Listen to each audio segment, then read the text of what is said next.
Hello everyone, welcome back to my channel. In today's video I will be showing you a very disturbing video from Moscow, from one of the airports in Moscow.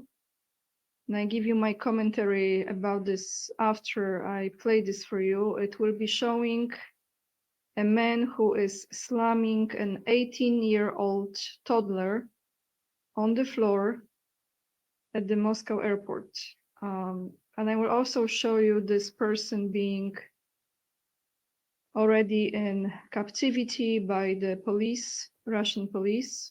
I believe that's the department. I'm not sure how this works there. But there is an English translation. There is a question asked why he did that. Then I give you my comments about it. Then I will go to Gaza for a moment, since we are on the topic of cruelty, and I will play for you a video that shows that there is no place to run for the Palestinian people.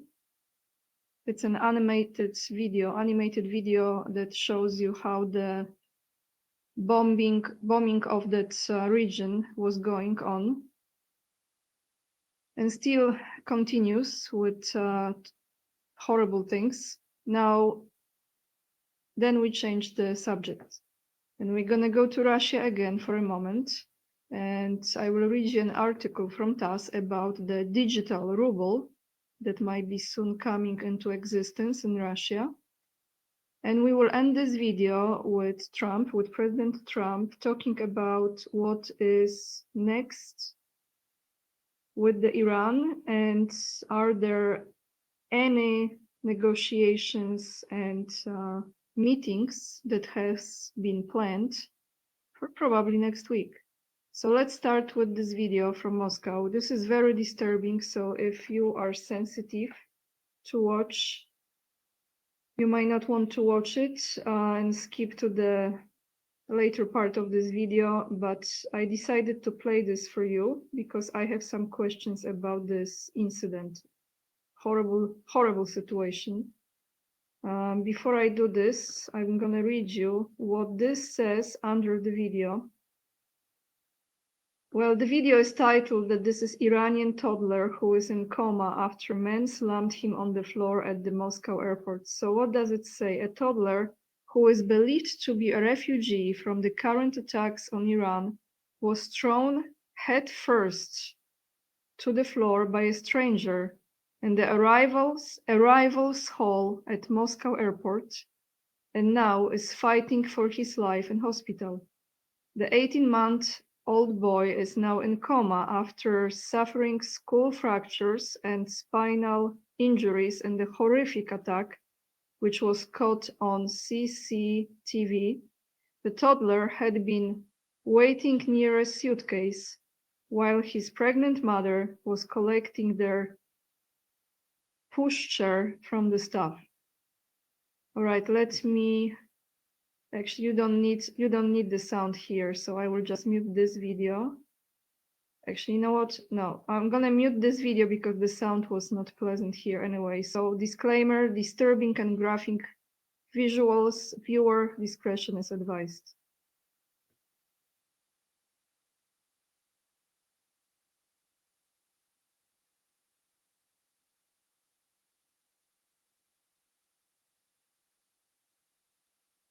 This is horrific. It's absolutely horrific.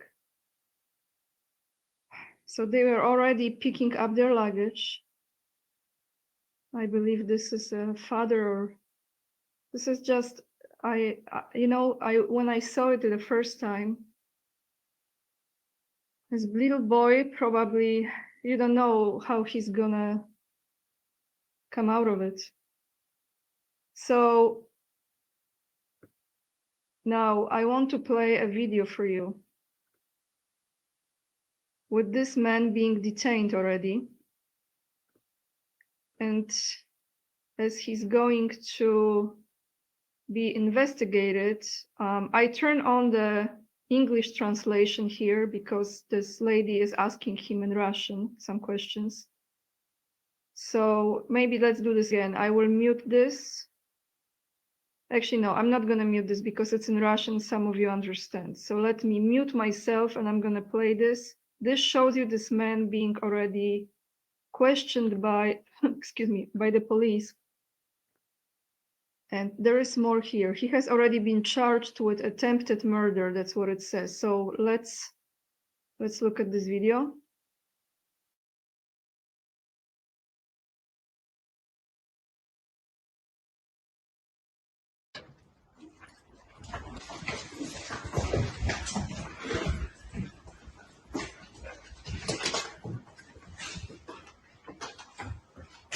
Поясните, вам известно, за что вы задержаны? Да, мне известно.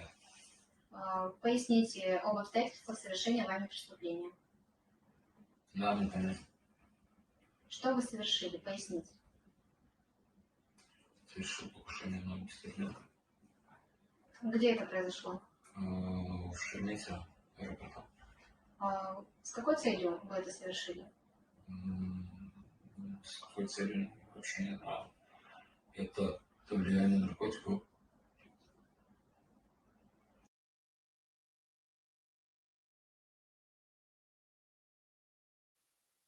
So he said that he was under the influence of drugs. Maybe, I don't know. You know, I have two opinions about this, okay? First is just a crazy person who probably hates people from that region. There are many people like that in the world. Doesn't matter if it's Moscow or it's another city in the world, doesn't matter. But the second thought I had is maybe he was instructed to create some situation like this. And of course, how can you plan for this, right? For a toddler to be in your proximity to perform such a horrible act. But I wouldn't be surprised, because if it's not the child, then it could be something else. I don't know. Something is, either is a really, really evil person, evil energy took over, or this is done intentionally to show that even in Russia you cannot feel safe. For example, I'm just giving you an example because you don't know what is behind this really. I read in one of the articles, and then I cannot verify this, guys, I don't know, that he is from Belarus. But again, I don't want you to hold me accountable for what I'm saying as far as this is the fact. I don't know much. I think this is just horrific, and no child should suffer at all, anything like that. No human in that matter.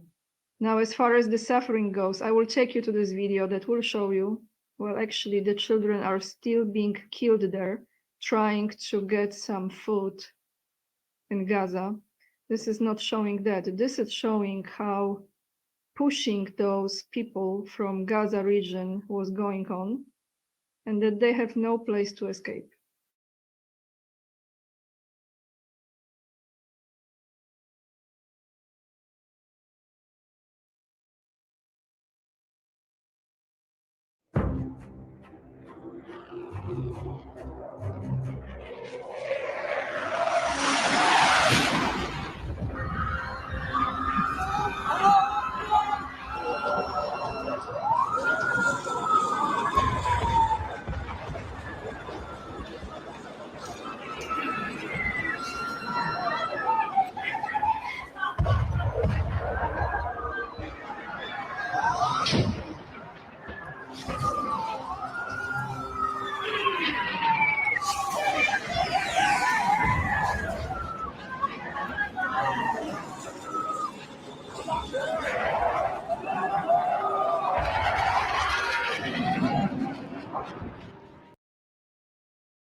Pretty graphic, and actually you can feel it, right? To some extent, you will never feel what those people do. So let's change the gears, because those topics are not easy to report on. Let me take you to TASS. We are back to Russia for a moment. Let me read you this. From yesterday, June 25th, Bank of Russia proposes new deadlines for full-scale introduction of digital ruble. The new deadlines were set after discussing the details with market participants as well as ministries and agencies concerned, the regulator said. So let's read this. The Bank of Russia has submitted proposals on the introduction of the digital ruble from September 1st, 2026 to the State Duma, that is lower house of the parliament. In particular, the largest banks will have to enable their clients to conduct transactions with the digital national currency from September 1st, 2026, the press service of the regulator reported. From this date, trade companies that are clients of the largest banks and whose revenue for the previous year exceeds 120 million rubles, and that is 1.9 million US dollars, will have to open their infrastructure for digital rubles and enable payments for goods and services in the digital national currency, the report said. The deadline for other banks with a universal license and trade companies that are their clients with annual revenue of over 30 million rubles to adjust their systems in September 1st, 2027. All remaining banks and sellers with annual revenue of less than 30 million rubles will have to comply with the requirements starting from September 1st, 2028. This obligation will not apply to retail outlets with revenue of less than 5 million rubles per year. The new deadlines were set after discussing the details with market participants as well as ministries and agencies concerned, the central bank said, adding that they were determined considering the time required for banks and trade companies to adjust their systems. Okay, so what do you think, guys? I think this is, now the word, it's hard for me to pronounce, inevitable, as far as the digital stuff goes. And now the last video that I have for you for today is from the end of NATO's conference, summit in the Netherlands. And here was Trump, Marco Rubio, the Secretary of State Marco Rubio, and Secretary of Defense Pete Hegseth. They were answering, well, mainly Trump was answering some questions, and one of the reporters asked him what is next with Iran and United States, and are they going to have some talks in the near future? And Trump announced that yesterday. So let me play this for you. Let me mute myself now.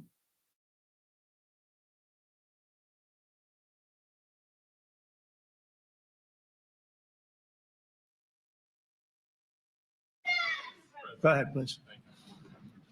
Thank you, Mr. President. You've made clear your position on what impact the strikes had. I wanted to ask you what is next with Iran. For instance, is there any indication from U.S. intelligence that Iran was able to move any material? No, we just the opposite. We think we hit them so hard and so fast they didn't get to move. And if you knew about that material, it's very hard and very dangerous to move. It's called, in many people, they call it dust, but it's very, very heavy. It's very, very hard to move. And they were way down, you know, they're 30 stories down. They're literally 30, 35 stories down underground. Oh yeah, we think it's covered with granite, concrete, and steel.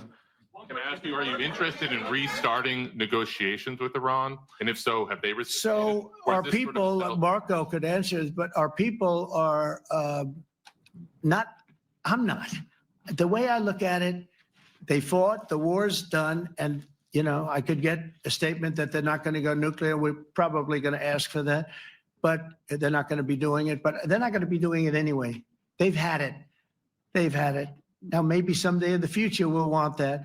But I've asked Marco, do you want to draw, I just asked him the question as we were walking on the stage, do you want to draw up a little agreement for them to sign? Because I think we can get them to sign it. I don't think it's necessary. Marco, do you want to talk about that, please? Well, Mr. President, I think President Trump has shown a willingness to meet and talk to anybody in the world who's interested in peace. I don't know of any president that's been as willing as he has to meet with anyone and talk about peace. We'd love to have peaceful relations with any country in the world. And so obviously that'll depend on Iran's willingness, not just to engage in peace, but to negotiate directly with the United States, not through some third country or fourth country process. But I know of no president, probably in our modern history, that's sought peace more than President Trump has. Sounds like the door is open, but you're in no rush. Is that right? Sounds like the door is open, but I'll tell you what, look, Are you a business owner looking to hire abroad? Native Teams is your solution. When you we're going to talk to them next week with Iran. We may sign an agreement. I don't know. To me, I don't think it's that necessary. I mean, they had a war, they fought. Now they're going back to their world. I don't care if I have an agreement or not. The only thing we'd be asking for is what we were asking for before about we want no nuclear, but we destroyed the nuclear. In other words, it's destroyed. I said, Iran will not have nuclear. Well, we blew it up. It's blown up to kingdom come. And so I don't feel very strongly about it. If we got a document, wouldn't be bad. We're going to meet with them, actually. We're going to meet with them. Yeah.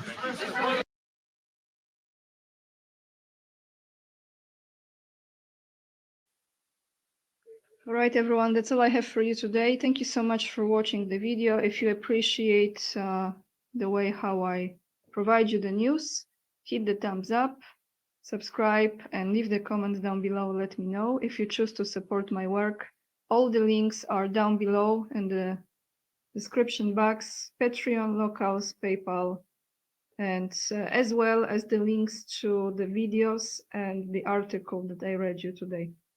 Thank you so much, lots of love, and remember, we are the leading edge and we are saving humanity. And I see you in another video, very much likely tomorrow. Bye, everyone.